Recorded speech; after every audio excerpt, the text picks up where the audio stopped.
Last year, COVID-19 upended the way we get around. From cutbacks in mass transit and echoing airport terminals to a run on used cars. The use of ride-hailing services, no surprise, went off a cliff. Revenue from Uber's ride bookings was down more than 50% last year. But also last year, my guest, Uber CEO Dara Khosrowshahi, scored two big wins. The first was California's Proposition 22, which carved out an exemption for protections for gig workers in the state. Uber and other gig companies spent $200 million on a flood of advertising to back the initiative, and it passed by a huge margin. The second big hit was delivery. The more people stayed home, the more they needed to pay other people to bring things to them. Uber Eats, the food delivery service, more than doubled its revenue in 2020, and it gobbled up a competitor, acquiring Postmates. Let's talk about Eats and delivery. The one bright spot for you in the pandemic has been food delivery, obviously. Mm-hmm. Is Uber now a delivery company instead of a taxi service? What's the breakdown between the two businesses? So the delivery business now is at a $40+ billion run rate. And I think the delivery business, as far as bookings go, will be larger than the mobility business in 2021. But I think ultimately we're going to be 50-50 as a company. We're going to be the only company out there that will be the global leader in rides, and mobility will be the global leader in delivery. And essentially anywhere you want to go or anything that you want to get delivered to your home, we are going to be there. We think that's a unique proposition. And what happens post-pandemic? You've got, people in New York are used to delivery full-time. Yeah. People across the country haven't been. You expect this to drop off? What do you expect to happen to the delivery business elsewhere? We've looked at this pretty closely, and we track how our delivery business performs in markets where mobility is coming back. And what we see is there's a bit of a drop-off as it relates to new customers. New customers come back to the platform slower, but it looks like the habit is sticking. It's just a better way, Kara. If you can, going out to a restaurant is awesome, and I absolutely want that experience to continue.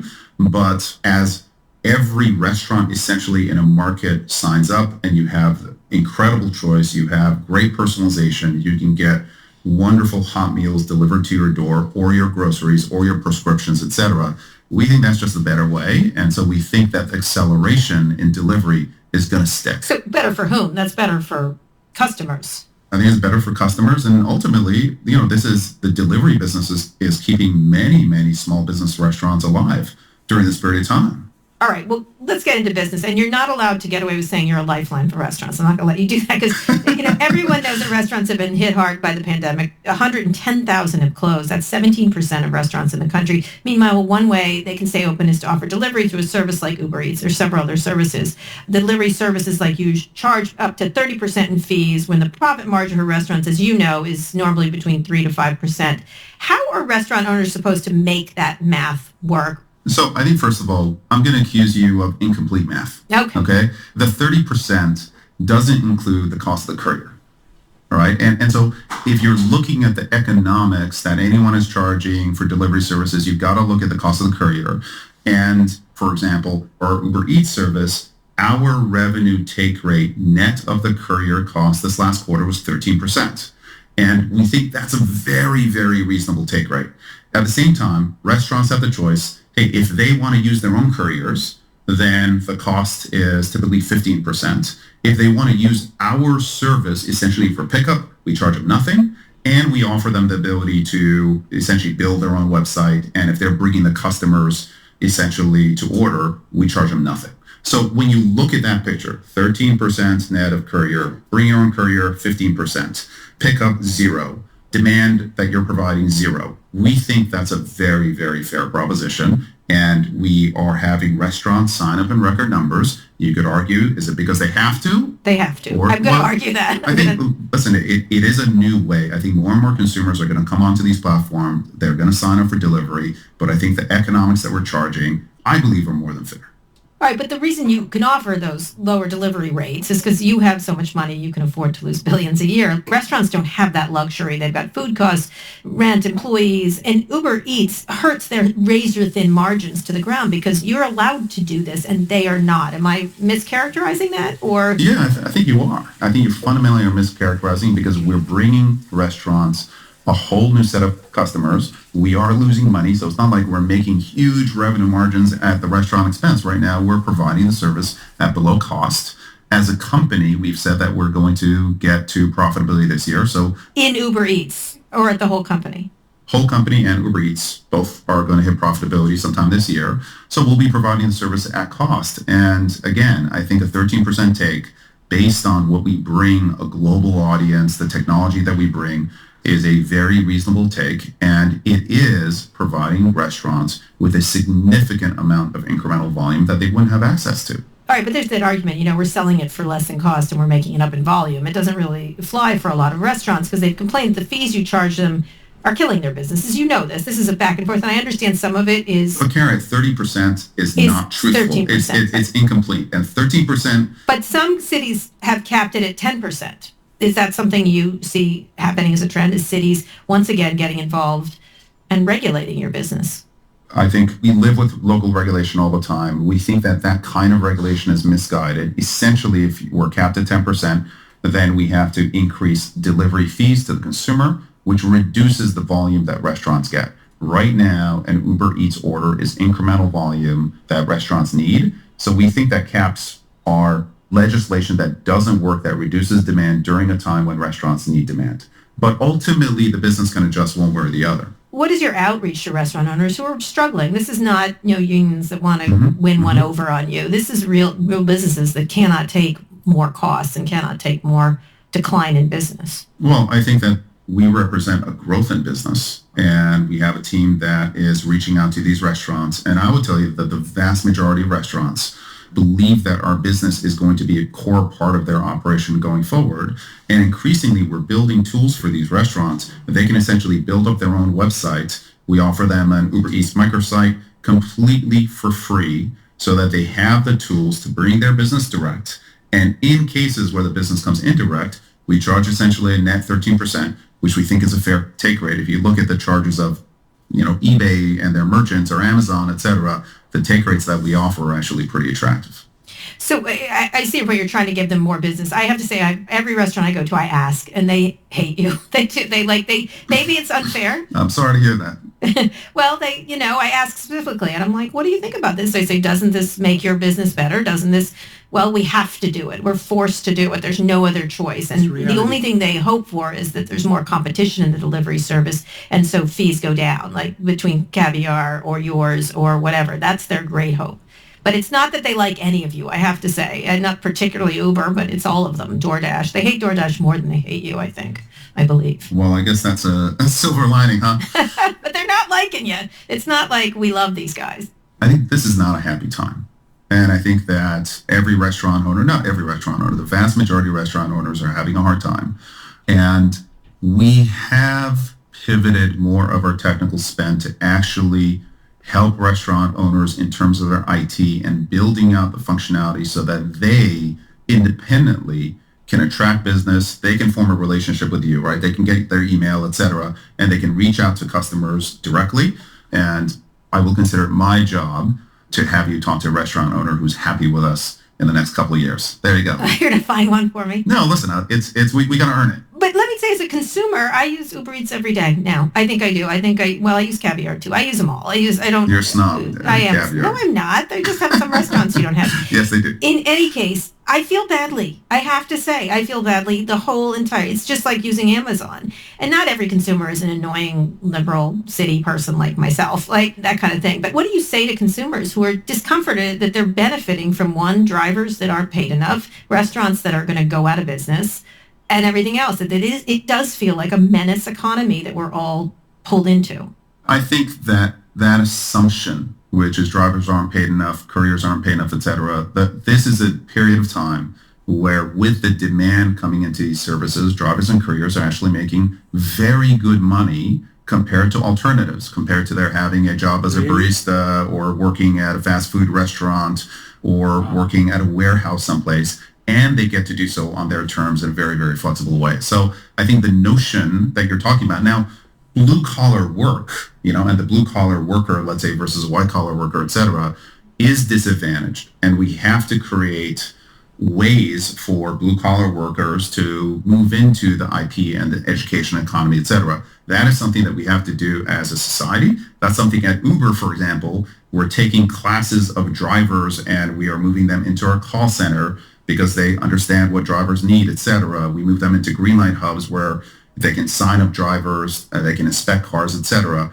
And then we're moving the top call center employees and green light hub workers. We're teaching them how to code to become coders at Uber. So like you actually have to do this work. And by the way, the numbers right now of drivers who become coders, I can count them on my hands, but every single year we're going to get better at this. We're going to get bigger at it. The program's going to improve. And like you can either complain about it or do something about it. Certainly, but it's the idea of 20 million lords and 300 million serfs. Does this idea of income inequality, and I know Silicon Valley people are going on about compassionate capitalism. I just don't believe it. I think a lot of people feel as if Silicon Valley has taken advantage of workers for 100%. Far too long. And you have rules that are different. Uber's been able to lose money for a long time. Amazon was the same way. And it is on the backs of these workers. How do you change that narrative that it's clear that these companies have people who work for them have gotten richer and richer and there's an inequality to the people at the very bottom? I think you have to look at the core underlying system and why these issues are happening, because they're happening, Kara. The issue that I see as far as these systems go is that, in the 50s, 60s, capital increasingly became digitized. Intellectual property became the new property. And capital and IP essentially can move, are completely digital, and governments essentially have no leverage over capital and IP versus labor that is stuck in a particular place. So all of the leverage is against labor, and capital and IP are essentially free to do anything that they want. And the old systems that our governments have in place, which is, economy's not doing well, people need help, let me actually reduce interest rates, et cetera. But the investment doesn't go into plants that puts more people to work. The investment goes into automation for code that increasingly automate work and reduce the need for labor and allow these companies to essentially buy back more stock and to create more wealth for the capital owners. The system itself, I think, has real issues, and the system is doing exactly what it's meant to do, which is to maximize capital. And labor is a cost there. The New York Times is a non-employer of yours? Yes, I'm not an employee. I want flexibility. You want flexibility. So I looked this up before we had this conversation. The New York Times, a great company that I was on the board of, okay? The New York Times it's a capital entity. It's a great capital entity, but it's a capital entity. If you look at 10 years ago, the New York Times had 7,000 employees. Okay, how many employees do you think they have now? No idea. Okay. Not me. 4,500 employees. Mm-hmm. Okay, so the labor footprint of the New York Times has actually gone down by 40%. Now, they got out of some businesses, the Boston Globe, et cetera. Sure. And yes, that's what I was going to say. If you don't include that, the labor footprint has gone up by 24%. Okay? Yes, they've increased the newsroom really dramatically. No, that's over 10 years. 23% over 10 years is nothing. Mm-hmm. It's nothing. Right. We're a small business, Dara. You're right. We don't have VC money just to throw around but the stock price of the New York Scrooge Times has gone from... We don't smoke our dollars. Look at your defending all No, I'm not defending it. It's just that the rules that you all play by in Silicon Valley are not the rules that old media companies do. No, that's not the point. They're playing by the same exact rules, and the stock price has gone from $11 to almost $50. Right? So the capital footprint over 10 years has gone up by 25%, sorry, the labor footprint, and the capital footprint has almost gone up by 5x. That's what businesses are incented to do right now. They're incented to optimize essentially capital, and labor in our system has very, very little leverage. And those are the outcomes that you see. So essentially, it's not that technology companies are bad companies. I think every single company is looking to automate, is looking for software, is closing down data centers, et cetera, and is essentially going more and more digital, which keeps increasing this divide. Sure. I see the point you're trying to make here, but drivers have a lot less leverage than Kara Swisher, I suspect. You got flexibility, and yes, you're right, because you work in IP. And so it's bigger than just tech companies. And I think tech companies are the natural target. But actually, technology companies, if you think about employment, Technology companies are the ones that are aggressively hiring more workers all over the place. And except on their terms alone. But I want to stop this for a second. The business of Uber has been a fascinating one to cover over the many years. And obviously one of the big parts of it is the worker issue and the changing workplace. And you and I have argued about this and gone back and forth about it. But let's start with the news that some Google employees have formed a union, still small, but it seems significant in an industry that's mostly resisted organized labor. Talk about this trend, because this is something you've been working on for a while. You've been dealing with this idea of unionization of tech workers or people that are tech adjacent. Yeah, so I think for us, unionization of full-time employees has really not been a factor. I think the bigger issue as it relates to our business is representation of drivers and or couriers who use our service. And what's different there is that drivers and couriers aren't full-time. So actually, they can't unionize. But we have had discussions regarding the idea of sectoral bargaining. And sectoral bargaining is the idea of a group of service users really bargaining with the industry as a whole versus bargaining with a particular company. And that's something that we've been open to. And I will tell you, like, our product people who are building delivery product and building our driver app, for example, actively now talk to drivers and couriers as we introduce new services. So they are a voice of how we build going forward. Uber and others, DoorDash and others, have this idea about choice. This is their choice. You're free to do what you want. And I get that appeal that people want to work when they want. And it's a very good argument for you what people decide. But you've been fighting to keep drivers defined as contractors, not employees. Since we last spoke, that California passed Proposition 22, and you pushed really hard to get it passed. You spent a lot of money, hundreds of millions of dollars. Why did you feel the need to call them that versus employees, besides the fact that it's an existential threat to your business? Well, I think, first of all, it's not just an argument that choice is a good thing. The vast majority of drivers want choice. That's why they pick our platform, right? Like, they can go work in other places. There are lots of opportunities out there. There's a self-selected group of people who want flexibility as it relates to how they work when they work. And I think that I don't know of any full-time employer who would say, hey, you can just come in and work anytime you want. If you're a barista, you can leave for the lunch shift and then go work for a competitor in the afternoon if you want, if the competitor is closer to home. That doesn't exist. So we are arguing for choice because it's fundamental to our product, and we are a product to drivers and couriers who want to make money. So there was some talk in 2019 in Uber and Lyft are forming a union, this idea of a union, a different kind of union. What is the status of that? And did Proposition 22 kill that? That's the sectoral bargaining that I was talking about. We had dialogue with union leaders so that we could introduce the idea of flexibility, benefits, and representation as it relates to drivers and couriers. It didn't get anywhere. And ultimately, we got to Prop 22, and the voters agreed with our point of view, as did the majority of drivers, which is ultimately why Prop 22 passed. But you did spend $200 million to back the initiative. So break down how you got this passed. From your perspective, what were the key parts of doing that? I think the most important part of doing that was to introduce a proposal that made sense for everybody, right? We went out and talked to drivers, talked to many representatives out there, Mothers Against Drunk Driving supported us, et cetera. The most important part is that this is actually a fair solution. You talk to anyone common sense and say, should you just take away all flexibility, make everyone an employee, or should you retain flexibility and add benefits and add minimum earnings and add protections, against discrimination, et cetera? Which is better? You talk to a normal person, they would say the second is better. That's ultimately the most important part. The proposition itself, we think, was very reasonable. And then there was some work to be done to make sure that it was represented in a fair way. And ultimately, I think the results speak for themselves. Well, now, some grocery stores in California, I think Vons and Albertson, have used Prop 22 as cover to fire their delivery drivers and use app-based delivery services instead. I think they're using DoorDash. Is this a bug or a feature of the measure? I don't know the particulars, right, Kara? So for me to fairly answer that question would require me to understand more. I think that the feature of independent contractors in this kind of work is that it creates a huge amount of flexibility for a certain portion of the population. If they're students, if they need to take care of family, if they need to take their kids to school, et cetera, to be able to work and to make decent money. The important part here is to set expectations in a fair way.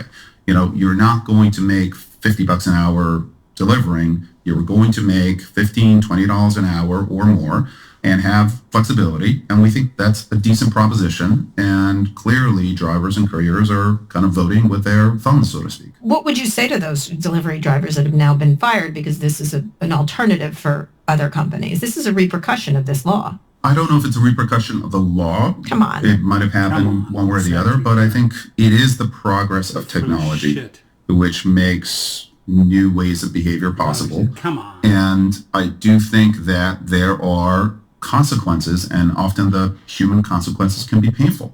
And that's why I think as a society, we need protections to make sure that the folks who are hurt land properly. Well, let's talk about what you're going to do to make those society-wide changes. Are you lobbying for universal health care, for example?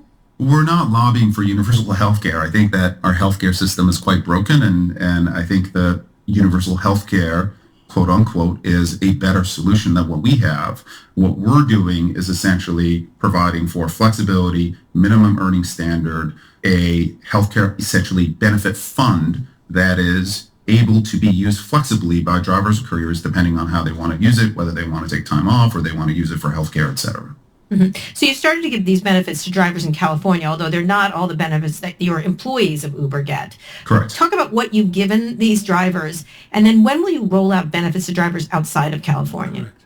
So what we've given the drivers is essentially a healthcare subsidy depending on how many hours that they work.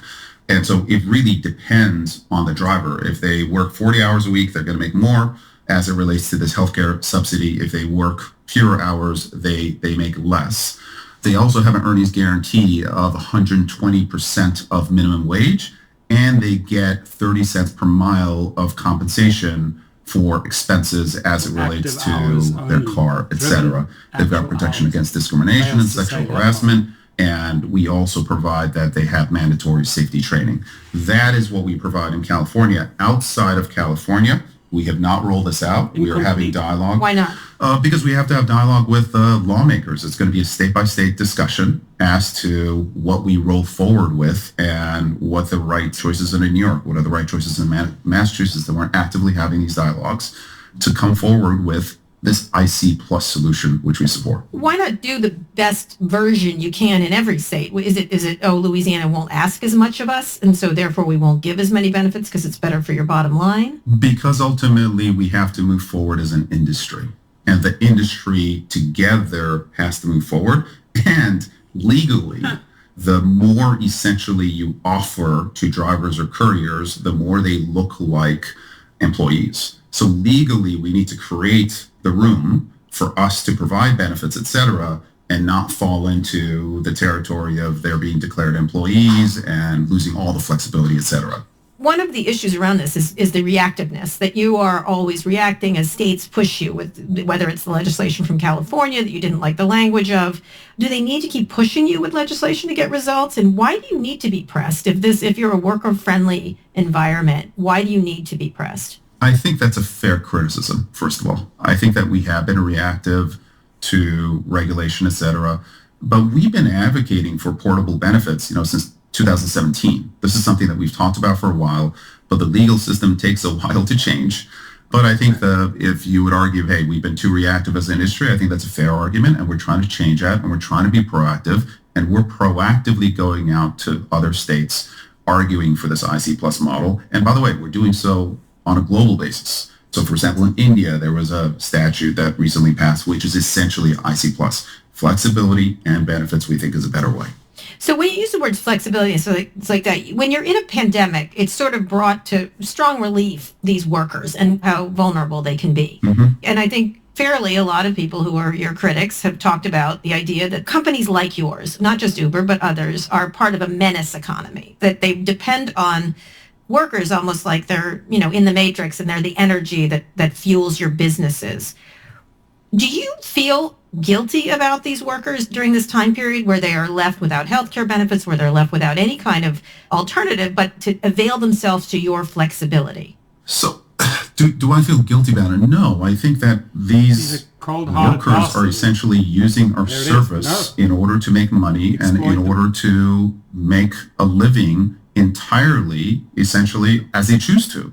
And I think that our platform actually can be a platform to get hundreds of thousands of earners who need to make money right now back making money in a very flexible way. But in the midst of a pandemic, many of these people do not have healthcare benefits, for example. And there's sort of, I get the on their own thing and like we're Americans and we're on our own. But this idea of what an employee is, the idea of employee in general was to take care of people in terms of the basic things like healthcare benefits, safety benefits, sexual harassment benefits, all stuff like that. What has to happen between you and legislators and unions that hasn't happened?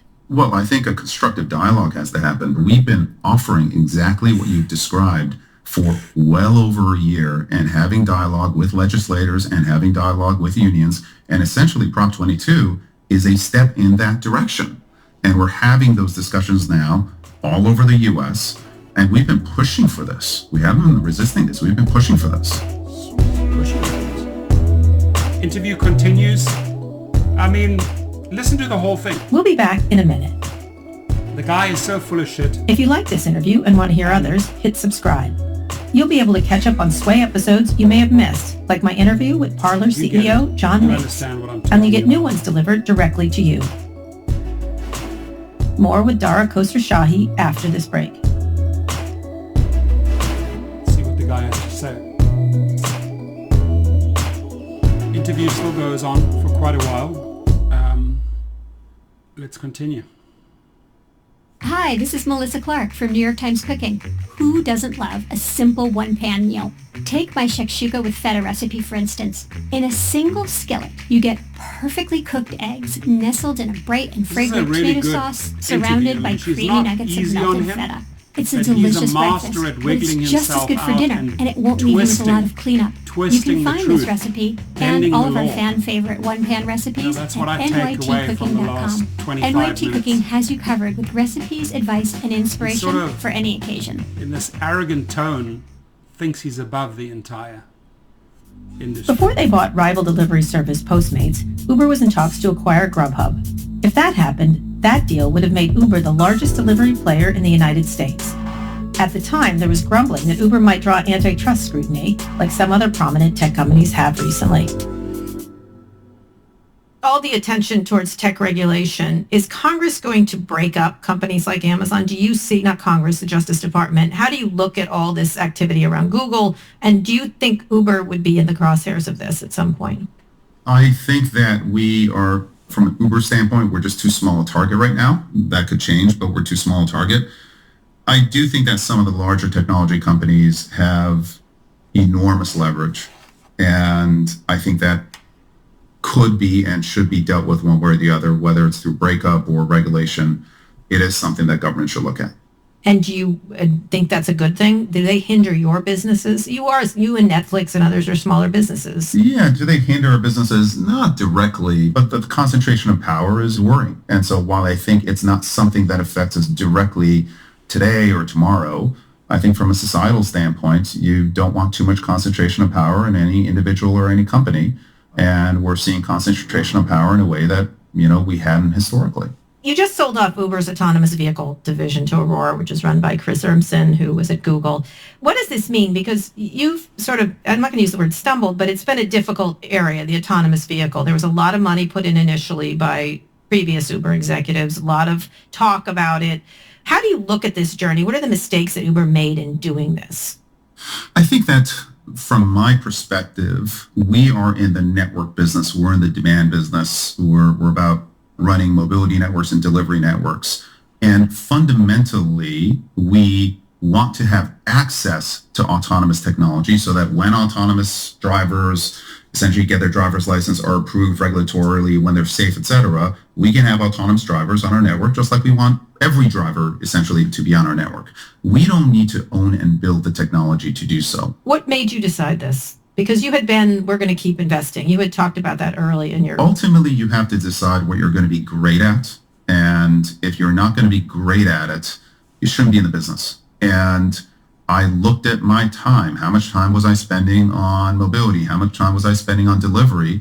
And that took the vast majority of my time. And I'm not saying I'm the only person here, but as an organization, I came to the conclusion that we couldn't be great at autonomous and we would have access to that tech. So I think it was a bit of a win-win. So this is a business you didn't want to be in making or just doing the technology. I want to be in the network business. I don't need to build autonomous cars. But isn't Uber's long-term profitability dependent on self-driving cars? I mean, this is one thing Travis had said to me in an interview, is that if this is sort of the future, if autonomous driving is at the core of your future business, maybe you don't think that, I do. Can you afford not to be controlling the supply, especially with Amazon now owns Zoox, there's Tesla, there's so many others.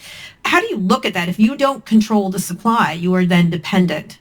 Or do you feel like you're not dependent by owning a piece of Aurora? So first of all, our rides business is profitable today. So I think the statement that profitability is dependent on autonomous has proven to be false. I'm talking about long-term profitability in terms of your business going forward. I think, and I will stand behind that statement, that our mobility business will be long-term profitable today. It'll be profitable 5 years from now. It'll be profitable 15 years from now. Whether there's drivers in these front seats or not. There will be drivers. A driver may be a human or maybe software. I think it'll be a long period of time in which it'll be hybrid. A driver may be human or it may be software. That's your best quote so far, but go ahead. Well, thank you. And we'll have access to both. So as long as we have access to the software driver, and we think with Aurora, we have a best of breed team building the software driver that protects our network business in having the best technology out there and essentially having the most dependable, safe network out there. So I think that we are now in a position where our present and our future is protected. We'll move on. Your competitor in delivery, DoorDash, had an IPO last month, and their valuation is astronomical compared to their actual revenue, and much larger factor than Uber is. What is up with these valuations? How do you see the market progressing? Because it's kind of the markets have pretended the pandemic never happened. I think it's wrong to say that they pretended the pandemic never happened. There's a class of company that is benefiting from the pandemic, you could argue. There's a class of company that's not. The former is doing much better than the latter. And I think as it relates to the pandemic, or as it relates to the market, because interest rates are so low, the value of $1 of revenue 10 years from now is almost equal to the value of $1 of revenue today, if you strictly look at these discount rates. So the market is paying for forward growth at rates that I've never seen. If interest rates in the next 2 or 3 years move up, then that will have been a profound mistake. But anyone who has bet on interest rates going up has bet wrongly. So, is it right? Is it wrong? I don't know. And fortunately, I picked a career where I get to run a business that is based on moving people around and moving things around.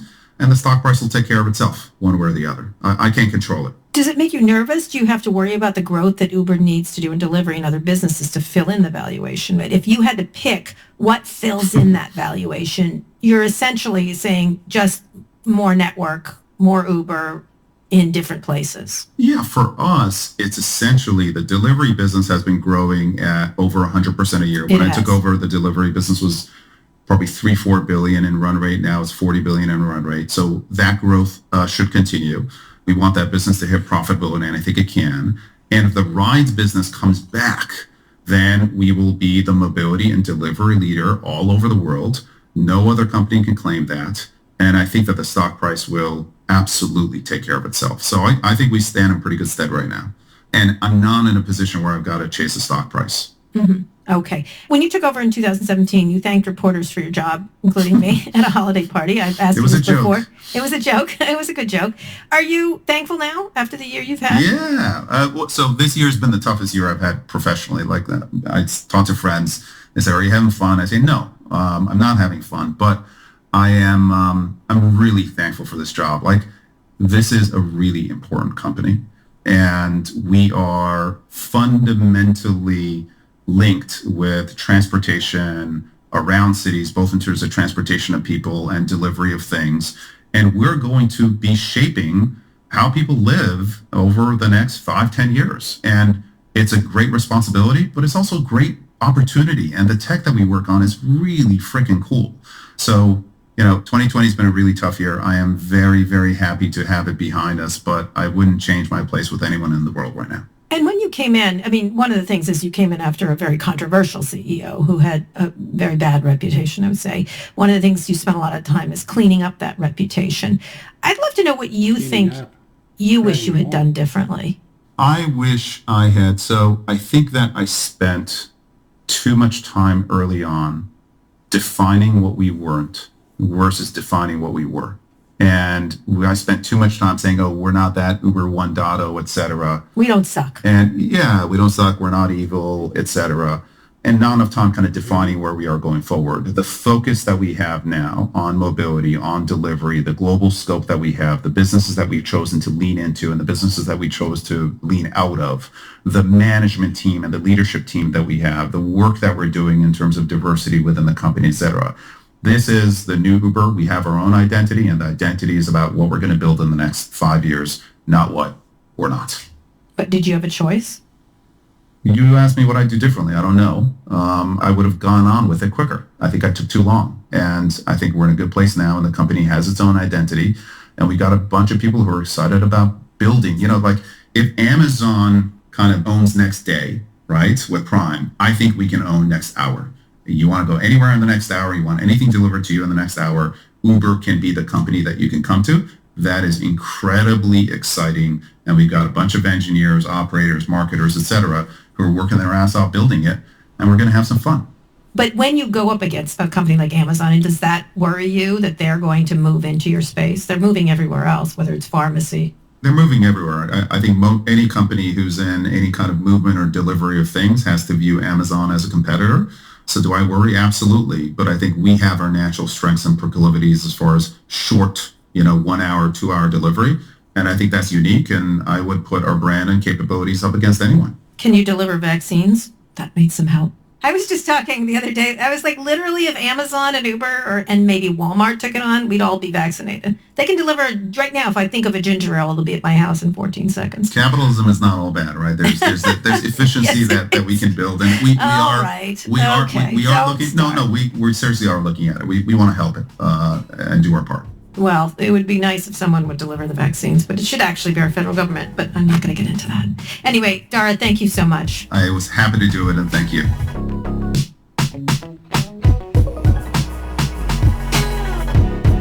Also want to give my sponsor, Kover, Kover, a shout Sway out. is a production of New York Times Opinion. It's Thank you produced by Naeem Raza, Matt Frasica, Hiba El Arbani, Matt Kwong, and Vishaka Darba. Edited by Paula Schumann, with original music by Isaac Jones, mixing by Eric Gomez, and fact-checking by Kate Sinclair. Special thanks to Renan Borelli, Liriel Higa, and Kathy Tu.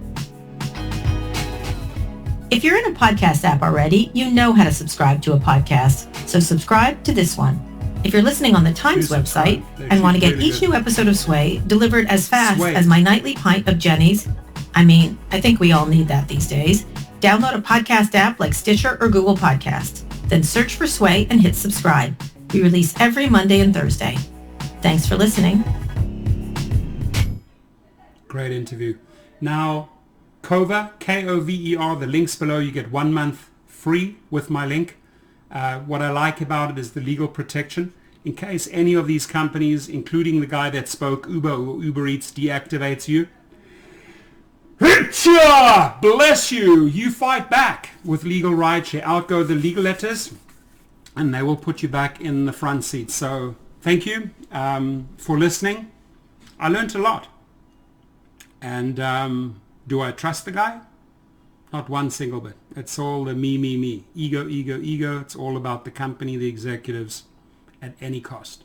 At whatever cost, they will do it. If they have to walk over the drivers, stamp on the drivers, they will do what they need to please their investors. That's who Dara Khosrowshahi is. He's an investor pleaser. He's not a relationships builder, or he has 0 ounce of sympathy or understanding for drivers. He does not value them. He does not pay them the essential pay they deserve. He uses them, right? And that's what pisses this workforce of 5 million people off. The workforce that I understand, which he doesn't understand, right? So it's good to hear these type of interviews, to understand who you're dealing with. But I think that gives you a good perspective of the food delivery business, about the current rideshare business and the future of their company. I wish you a fantastic day. Stay safe out there and check out the link below.